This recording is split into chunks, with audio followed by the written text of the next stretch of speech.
Evo, rešio sam posle dužeg vremena da se obratim svim rudarima Kolubare i svim zaposlenima širom Elektroprivrede Srbije.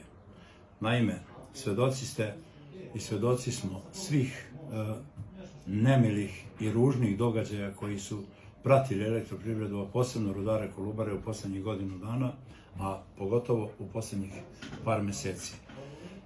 Neću puno, radnici, pričati vama o onome što se dešava u sindikatu radnika EPS-a. Mislim da ste svi upoznati i svi ćete tumačiti to na svoj način i nadam se iskreno da ćete doneti pravi sud i pravilno odreagovati. Vaše pravo je da birate i da budete birani. Ovo pravo jučerašnjim pismom od gospodina Miodraga Rankovića se vama uskraćuje. Vidim, ponukan sam pismom i obraćanjem gospodina Rankovića i gospodina Krsmanovića zaposlenima u Kolubari i u EPS-u.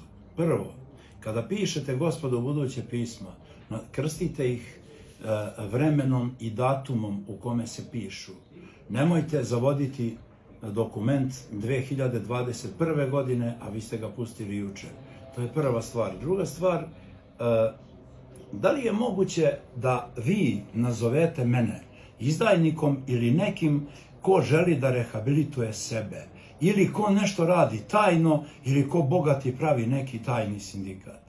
Ne, poštovani rudari Kolubare, poštovani zaposleni širom Elektroprivrede Srbije, Milan Đorđević Đokin je 27 godina stajao svojim imenom i prezimenom, gledajući u oči svakoga od vas. I dan danas stojim na istom stanovištu. Jedini legitimni predsjednik sindikata radnika EPS-a sam ja. Nažalost, prvi put moram da kažem ja, ne volim da ističem sebe u prvi plan, ali to je prosto tako.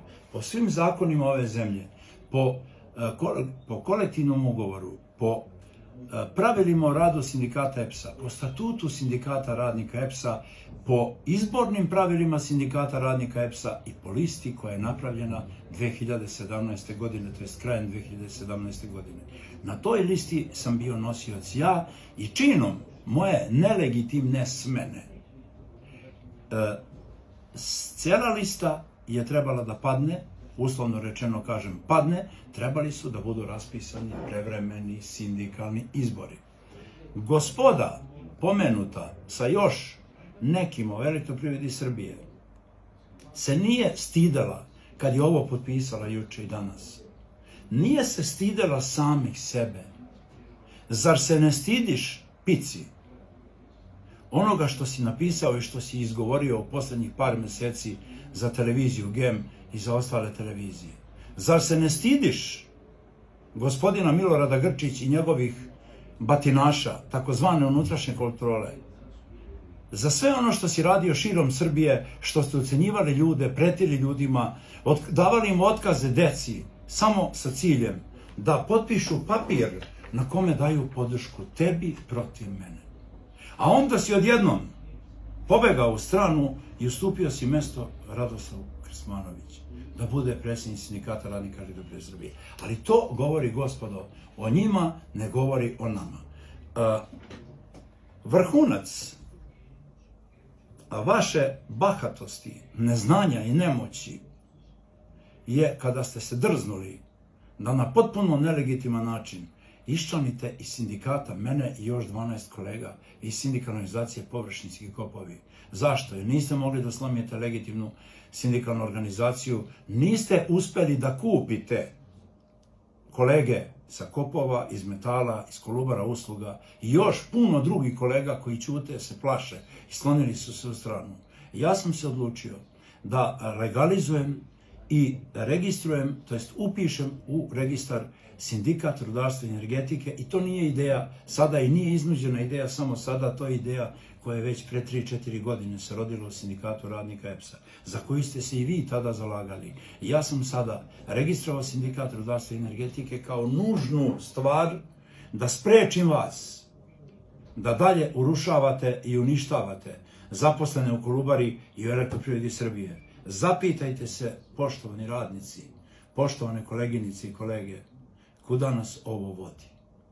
Priča, pročitajte pažljivo, molim vas, po 10 puta, pismo jednog i drugog, takozvanog predsjednika, i Kolubare i EPS-a.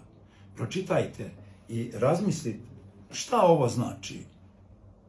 A u trenutku kada smo mi pravili protesti i upozoravali da ugalj nije izvučen za zaposlene rudare Kolubare, i evo, ostalo je 2000 zaključnica neizvučenih za prošlu godinu. Onda ste pribegli takozvanoj podeli, to jest pokušaja zamazivanja očiju zaposlenima sa onom pozajmicom koja mora da se vraća, sa pozajmicom za nabavku ogreva. Dali ste 35.000 i povredili ste dostojanstvo svakog čoveka kome ste to ponudili, da kupi ugalj na slobodnom tržištu koji je 2 i 3 puta skuplji od onoga koji je bio zagarantovan odlukom nadzornog odbora po maloprodajnoj cijeni u Kolubari Promet. Zaposleni to znaju, možda neki ne obraćaju dovoljno pažnje, ali nažalost to su sve neke činjenice i razlozi zbog kojih smo se opredelili. Upravo vodeći se demokratskim načelima sam rekao dosta. Dosta je više ponižavanja vas prema nama koji trebate da se stidite. Stidite se, gospodo, vrata koja ste sa 10 šipki zavarili u rodnoj kući. Pretvorili ste sindikat Kopova i Kolubare u neku privatnu prćiju svoju, ne znam kako da je nazovem. Vi ste napravili jedan opasan presedan. Uzeli ste, oteli ste žiro račun sindikata radnika EPS-a, čiji sam ja predsjednik, sa 263 miliona 15. novembra na stanju, ili 2.203.000 eura. Oteli ste račun sindikata metala na jedan strašno ružan način. Oteli ste račun sindikata površinskih kopova i vi mislite da ste uspjeli u tome. Izvolite, gospodo, vi radite vaše, a mi ćemo raditi naše. Ja pozivam sve rudare Kolubare i sve zaposlene širom Elektroprivrede Srbije da se slobodno svojom voljom opredele da li su za jednu ili drugu opciju. Znači, sindikat koji ja vodim i na čelu koga sam, sindikat rudarstva i energetike, je sindikat na višoj instanci, na višem nivou za granu energetike, koji će objediniti sindikat Elektroprivrede Srbije, sindikat distribucija Srbije, sindikat elektromreže Srbije, sindikat podzemne eksploatacije uglja i 3 javna preduzeća sa Kosova i Metohije. I svaki učlanjeni član, naravno, je dobro došao i bit će učlanjen svojom slobodnom voljom. Ova glupost koju su ova gospoda napisala, kako ja ucenjujem i moji ljudi, da bogati može 2 sindikata. Ne, gospodo, ideja je ko se učlani u sindikat rudarstva i energetike. Nemojte se istranjivati iz sindikata radnika EPS-a, zato što smo mi u sudskom procesu sa pomenutom gospodom. I nadamo se da će se vratiti institucija nama. U protivnom, kada budemo dokazali reprezentativnost na nivou grane rudarstva i energetike, na nivou Elektroprivrede Srbije kod poslodavca, onda ćemo vas pozvati sve da se iščlanite iz onog sindikata, a da budete članovi samo ovog sindikata. Dotle vam se neće odbijati članarina u sindikatu rudarstva i energetike. Problem, gospode, koja pokušavaju ovako da nas pljuju, je što znaju da smo mi jako sposobni da radimo ovaj posao i što odlično znamo svoj posao da radimo.